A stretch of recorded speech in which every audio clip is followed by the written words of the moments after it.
Bonjour à tous, c'est Christophe Deller. Donc on se retrouve aujourd'hui pour une petite vidéo unboxing parce que je viens de faire un achat. Je vais déjà commencer par ouvrir le carton pendant que je vous explique.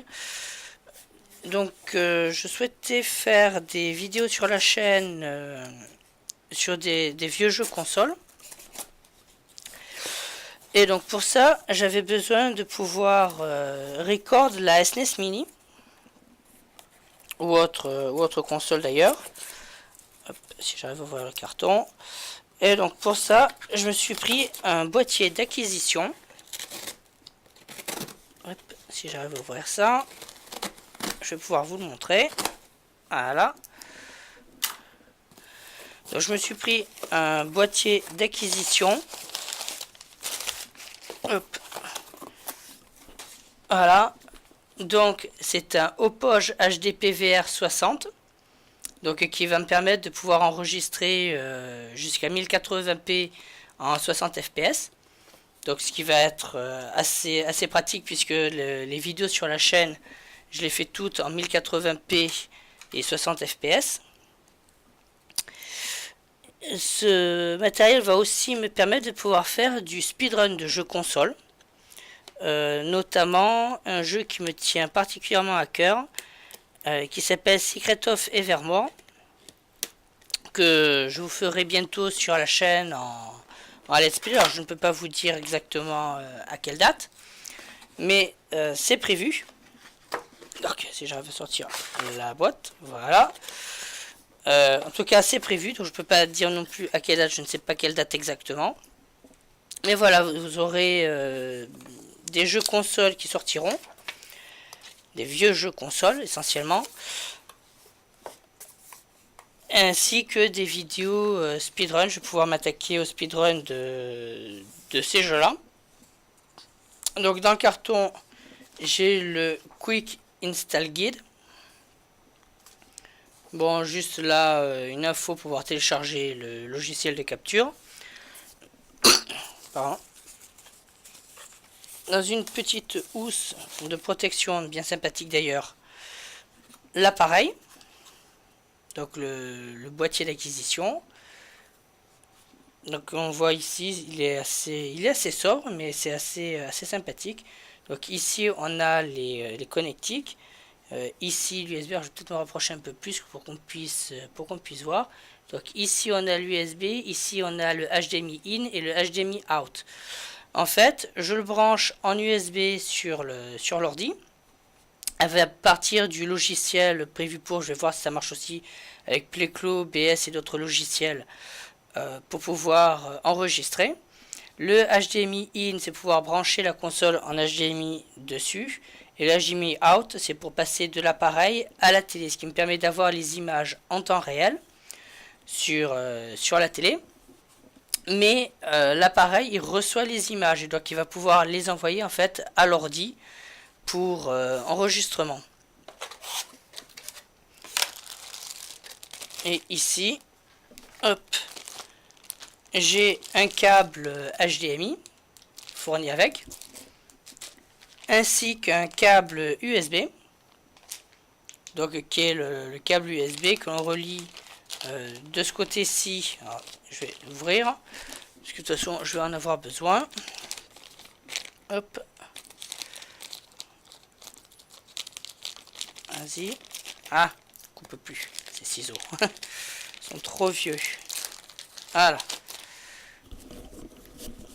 Donc on a ici le...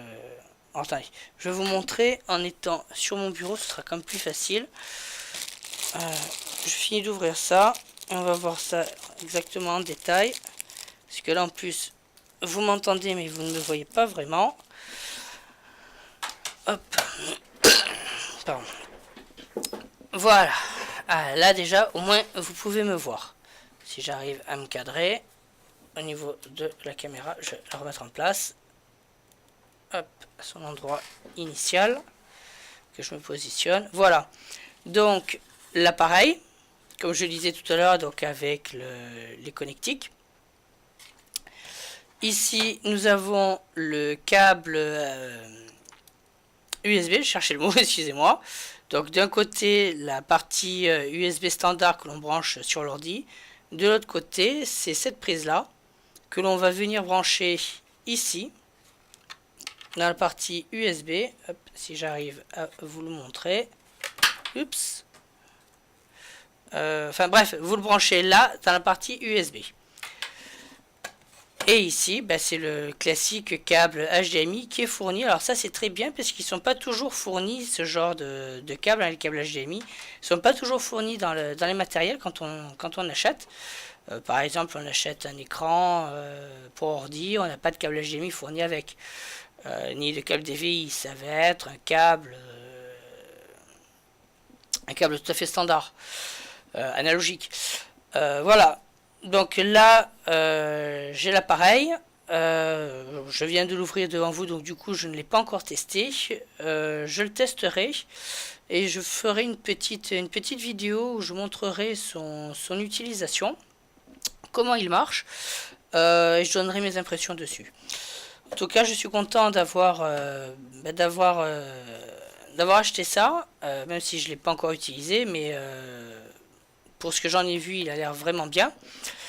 Ça, comme je disais, ça va me permettre de pouvoir record des jeux donc consoles qui sont des consoles donc en HDMI. Alors moi, ça va être essentiellement de la SNES Mini, donc avec des jeux SNES que j'ai particulièrement apprécié à l'époque. Secret of Evermore, Secret of Mana, etc.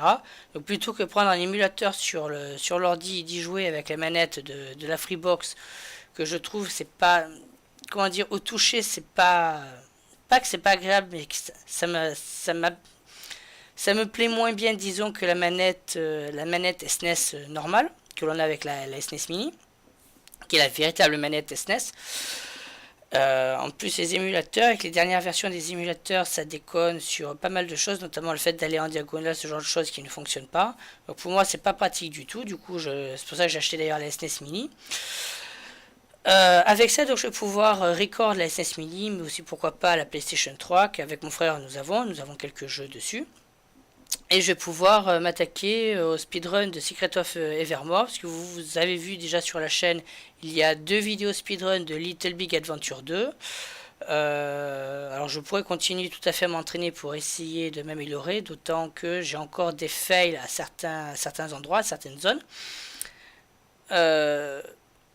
Mais voilà, je compte aller vers le speedrun d'autres jeux, dont Secret of Evermore, qui est un jeu que j'ai particulièrement apprécié à l'époque, que j'apprécie encore, et qui est un jeu, Secret of Mana, que je compte bien vous faire aussi sur la chaîne en let's play. Moi je vais m'arrêter là donc du coup pour cette vidéo. C'était juste pour vous présenter donc un peu le produit, vous expliquer pourquoi est-ce que j'ai acheté donc le Hauppauge HDP VR 60. Je vais essayer de vous faire rapidement sur la chaîne une petite vidéo présentation du fonctionnement de l'appareil, vous montrer donc les images de la télé qui seront filmées très certainement avec la caméra de mon portable. Parce qu'avec la caméra de l'ordi ça va pas être très pratique malheureusement. Vous aurez aussi donc le bureau de mon ordi qui sera filmé, où vous verrez donc le logiciel. Je vous expliquerai donc en même temps un peu le fonctionnement. Tout ça pour but de vous expliquer un petit peu comment marche l'appareil pour ceux qui seraient intéressés par un boîtier d'acquisition. Pour brancher les consoles. Alors, pas que les consoles, hein. Si je veux, je peux très bien brancher la sortie vidéo de l'ordi sur l'appareil, puis relier à l'écran, et c'est l'appareil qui recevra du coup les images. Alors, pour ce que j'en ai compris, toujours pareil, je n'ai pas encore fait du tout d'essai. Pour ce que j'en ai compris, en fait, c'est l'appareil qui fait le record, l'encodage, et qui transfère les informations au logiciel sur l'ordi qui va enregistrer les dites informations. De ce que j'ai compris donc, l'ordinateur lui il ne fait pas l'encodage, c'est l'appareil qui le fait. Alors est-ce que c'est vrai, est-ce que c'est faux, est-ce que j'ai mal compris, je ne sais pas, parce que le site officiel ne donne pas vraiment d'infos là-dessus, c'est des infos que j'ai eues sur des articles ou des vidéos concernant ce produit-là.